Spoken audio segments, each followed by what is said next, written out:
Hello class, welcome to the last segment of this chapter. So in this segment we are going to discuss the question and answer. Few question I'll be answering and few you have to answer. Okay, आपको अपनी notebook में ये सारे question answer होने चाहिए, लिखे होने चाहिए, right? So the first question is describe the main feature of permanent settlement. Permanent settlement जो जमींदारी system था, इसको हम पलट के ये भी बोल सकते हैं कि describe the main feature of zamindari system. तो आपको जमींदारी सिस्टम के सारे बताने हैं, ये अपनी कॉपी में लिखने हैं. Then you have to tell the difference between Mahalwari system and permanent settlement. So I have given this answer actually.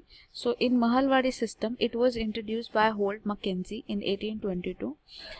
This was mainly devised to collect revenue from villages which were called mahal.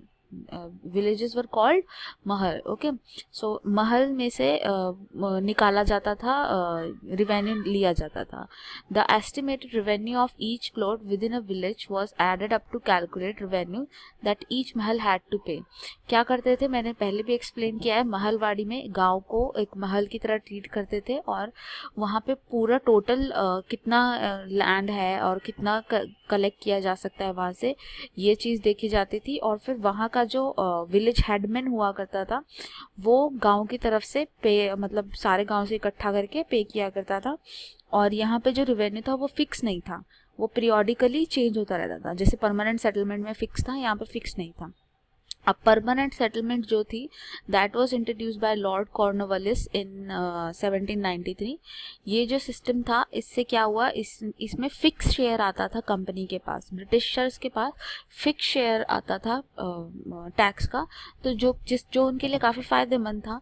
Next, revenue was fixed. Okay, जो राजा और ताल्लुकदार थे जिनको ज़मीन बांटी गई थी वो in charge थे वहाँ से पैसा कलेक्ट करने के, अपने अपनी ज़मीन के अंडर जो भी उनके फार्मर्स हैं उनसे वो पैसा कलेक्ट करने के लिए ये लोग रिस्पॉन्सिबल थे. उसके बाद the revenue was fixed that it was never increase to be in future.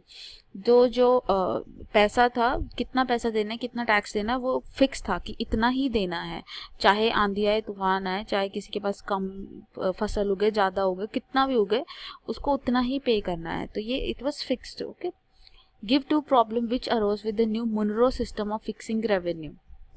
So I have given the answer कि मुनरो सिस्टम के साथ प्रॉब्लम क्या थी.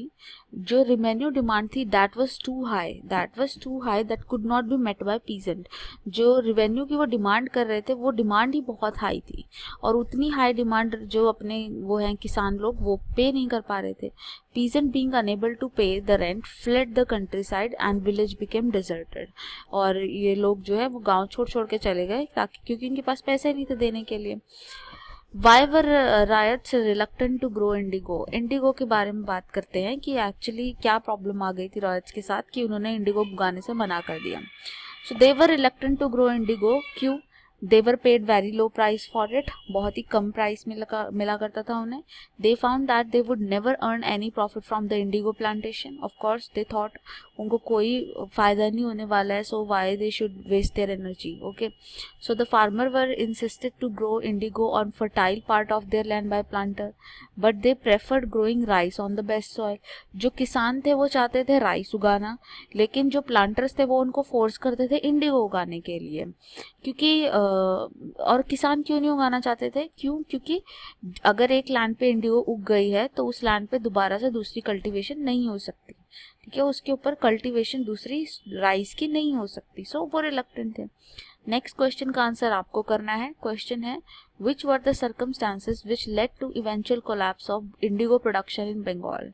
आपको फाइनली बताना है कि बंगाल में इंडिगो प्रोडक्शन ख़त्म कैसे हुआ. ये सारी चीज़ें आप मुझे अपनी नोटबुक में, सारी चीज़ें आपकी नोट डाउन होनी चाहिए. वीडियो को पॉज कर करके अपना आंसर राइट डाउन कीजिए कॉपी में और जो क्वेश्चन पूछे वो लिख के दीजिए. Thank you so much.